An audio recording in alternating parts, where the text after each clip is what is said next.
Hello everyone, I'm Nitsuhone and it is Friday, so that means it's time for another MTG Top 10. This week we're doing the monthly worst card videos that I do, and this time we're looking at the 10 worst counterspells in Magic's history.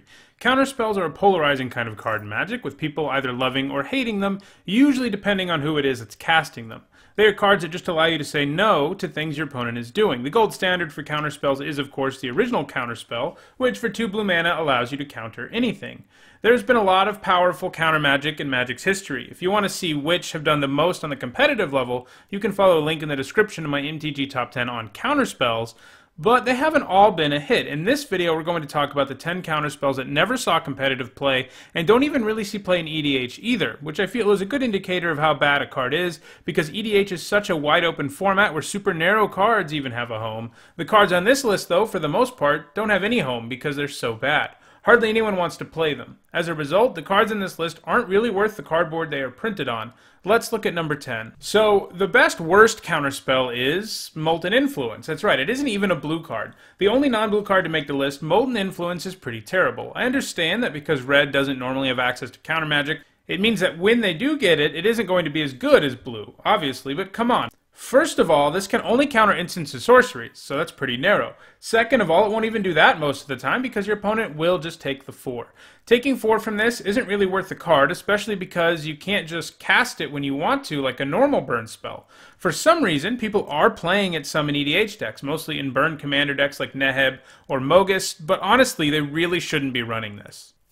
At number 9, I have Second Guess. It is an efficient counterspell, only costing 2 mana like the original, but it is just far too narrow, only capable of countering the second spell cast in a turn. You don't have any real control over what spell your opponent casts first or second, or if they will even cast a second spell, and as a result, this can just end up rotting in your hand in a lot of games. Even against Storm decks or something like that, it isn't good because you are going to add to the Storm count, and usually they can go off even if you are only countering one of their spells anyway. Second Guess is just too narrow, and nobody really plays it as a result. It is only in 51 decks on EDH Rec, and you can pick up your playset of them for less than $1. The only decks running it on EDH Rec are Talrand and Baral decks, both very counterspell heavy decks, but come on guys, there are tons of counterspells you should be running before this thing.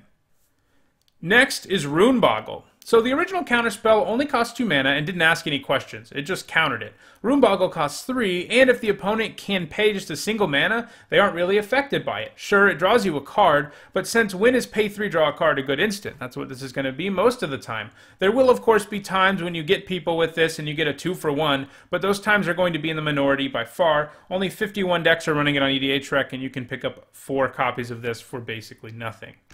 At number 7, we have another counterspell that is just way too narrow, and that's Nyx. Being able to counter a spell if no mana was spent to cast it is nice, but how often does that really happen? Not often enough for this to be good. What's more is you're getting a 1 for 1 at best, and if they are paying 0 mana for a spell, you actually go behind on mana because this costs 1 blue. Only 37 decks on EDH Rec play this, and they really shouldn't be. I would say, though, of all the cards on this list, Nyx is perhaps the most likely to find its way into Constructed in the future. Imagine, for example, if Nyx had been in Standard when Aetherworks Marvel was. It probably would have seen some play. If a deck that plays spells for free makes it into Modern, Nyx will find its way into sideboards, so in some ways it's not as terrible as the other ones on this list, even though nobody plays it and it's never seen play anywhere. Because what it does could actually be relevant someday, unlike the rest of the cards on this list. But for now, it's just bad, and you shouldn't play it anywhere. At number 6, we have Thoughtbind, which asks you to pay 3 mana, so it has to at least counterspell no questions asked, like Cancel, right? Cancel's not great or anything. Nope. It can only counter spells that converted mana cost 4 or less, and that's far too narrow. One of the powerful things about counter spells is the amount of tempo you gain when you pay 2 mana to counter their 4 mana spell, for example. Paying 3 to counter a 3 or 4 isn't nearly as good, especially when this is like the ideal situation. Sometimes it's not even going to be able to counter something. Thoughtbind is played by 27 people on EDH Rec for some reason, but it's awful. At number 5, I have Frazzle, a card that I wish I could have found a high-res image of the art of because it would have been perfect for this thumbnail because it basically shows someone failing at countering a spell. I guess maybe perhaps it shows somebody getting frazzled by the blue mage, but whatever. It still would have been a good image because of how helpless the goblin looks. But anyway, it's super bad. It costs twice as much as the original counterspell, but it isn't actually capable of countering any spell. Sure, it isn't as narrow as some of them on this list, but between the inefficiency and the inability to counter blue spells, this thing is just garbage. Only 22 decks are running it on EDH, and the people who are should have their Baral or Talrand taken away from them.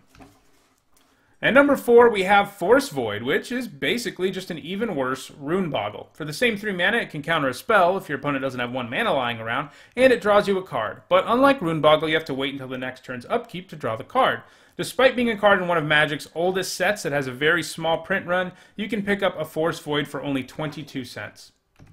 At number 3, we have our second card from Kamigawa block, Hisoka Minamo Sensei. Despite being legendary, nobody wants to build an EDH deck around this guy. He is basically the poster child for overly narrow counterspells.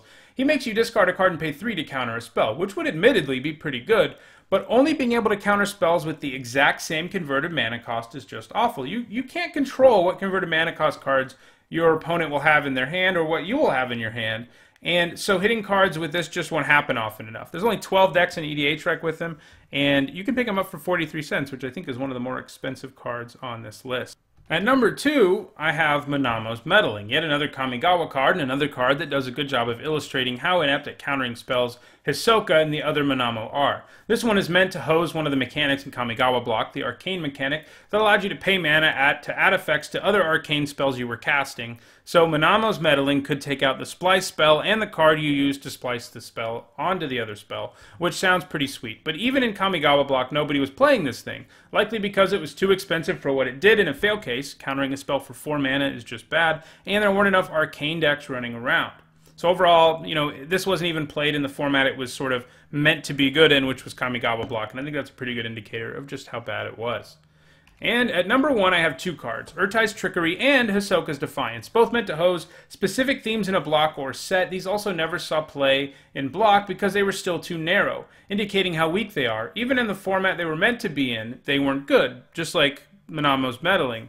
But they're even worse than Minamo's Meddling because at least Minamo's Meddling in a fail case can still be cast to counter something. Sure, it does it inefficiently, but these can only counter very specific spells. Urtai's Trickery can only counter a spell with a kicker cost paid, and Hisoka's Defiance can only counter spirit or arcane spells. Both are far too narrow. They're basically parasitic cards that could only really be played in the format they were printed in the block they were printed in, but they weren't even played there, and they're not played by anybody in EDH rec. They're both just way too narrow, horrible cards that you should never ever be playing.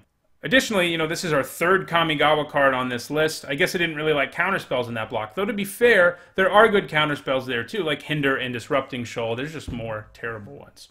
Anyway, that does it for this week's MTG Top 10. If you enjoyed this video, don't forget to like it and share it so others can enjoy it too. If you want to make sure you catch future MTG Top 10s, don't forget to subscribe. If you think I'm being too harsh on any of these cards or want to submit another counterspell to be considered as one of the worst ever, post them in the comments below. Also, if you want to help my channel continue to improve, check out the Patreon link in the description below. Thanks for watching.